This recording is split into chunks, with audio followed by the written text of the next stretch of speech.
আওয়ামী লীগ আমলে ১৪ জনকে গুমের পর টিএফআই সেলে নির্যাতনের মামলায় ক্ষমতাচ্যুত প্রধানমন্ত্রী শেখ হাসিনা ও ১০ সেনা কর্মকর্তা সহ ১৭ জনের বিরুদ্ধে অভিযোগ গঠনের বিষয়ে আদেশ দেয়া হবে মঙ্গলবার। আসামি পক্ষের আবেদনের ওপর শুনানি হবে সোমবারও।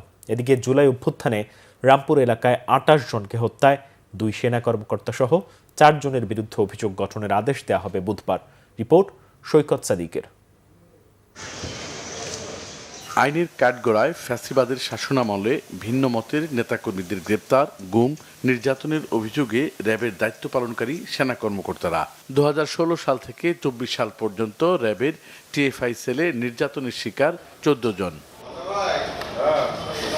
এই ঘটনায় সাবেক প্রধানমন্ত্রী শেখ হাসিনা ও গ্রেপ্তার ১০ সেনা কর্মকর্তার বিরুদ্ধে হওয়া মামলায় রবিবার ছিল অভিযোগ গঠনের তারিখ। শুনানি শুরু হলে ৩ আসামির পক্ষে অভিযোগ গঠন থেকে অব্যাহতির আবেদন করা হয়। শুনানির জন্য চাওয়া হয় আরও সময়।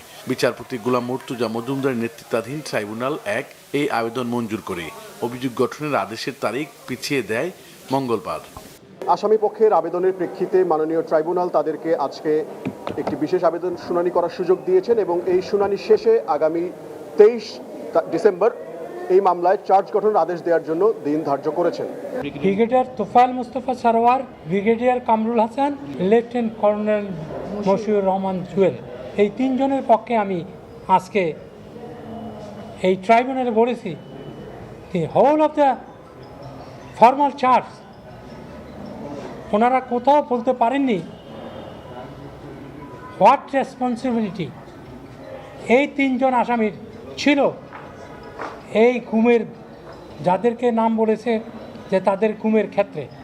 এবং আমি ট্রাইব্যুনালকে দেখিয়েছি যে এইখানে চার্জ ফ্রেম করতে হলে প্রসিকিউশনকে ফর্মাল চার্জে অ্যাকিউজডের বিরুদ্ধে অভিযোগ পিনপয়েন্ট আকারে করতে হবে। তবে রাষ্ট্রপক্ষের দাবি সময় ক্ষেপণ করতে আসামি পক্ষের এই আবেদন। পরে গণমাধ্যমকে জানানো হয় সেনা কর্মকর্তাদের নয়, ট্রাইব্যুনালে বিচার হচ্ছে র্যাবে থাকাকালীন অপকর্মের জড়িতদের। এখানে সেনাবাহিনীর কোনো বিচারিক কোনো কার্যক্রম নেই। যে কর্মকর্তারা পোস্টিংয়ে গিয়ে স্বরাষ্ট্র মন্ত্রণালয়ের অধীনে র্যাপিড অ্যাকশন ব্যাটালিয়নে কর্মরত ছিলেন কিংবা অন্য একটি মামলায় যারা প্রতিরক্ষা গোয়েন্দা মহাপরিদপ্তর বা ডিজিএফআইতে কর্মরত ছিলেন, তারা কেউই সেনাবাহিনীর কর্মকর্তা সেখানে ছিলেন না। তারা ছিলেন স্বরাষ্ট্র মন্ত্রণালয় কিংবা প্রধানমন্ত্রী কার্যালয়ের অধীনে। সেই কারণে বারংবার এই বিষয়টিকে সেনাবাহিনীর কর্মকর্তাদের বিচার বলাটা আসলে এটা একটা মিসকনসিভ বিষয়। এদিকে জুলাই অভ্যুত্থানে রামপুরা এলাকায় হত্যার ঘটনায় দায়ের হওয়া মামলায় লেফটেন্যান্ট কর্নেল রেদওয়ান সহ ৪ জনের বিরুদ্ধে অভিযোগ গঠনের আদেশ দেওয়া হবে বুধবার। অন্য একটি মামলায় বিজিবি ২ জন কর্মকর্তা কর্তৃক জুলাই আগস্টের সময় রামপুরায় চলমান যে সহিংসতা হয়েছিল সেই সহিংসতার বিষয়ে চার্জ গঠনের শুনানি চলমান ছিল।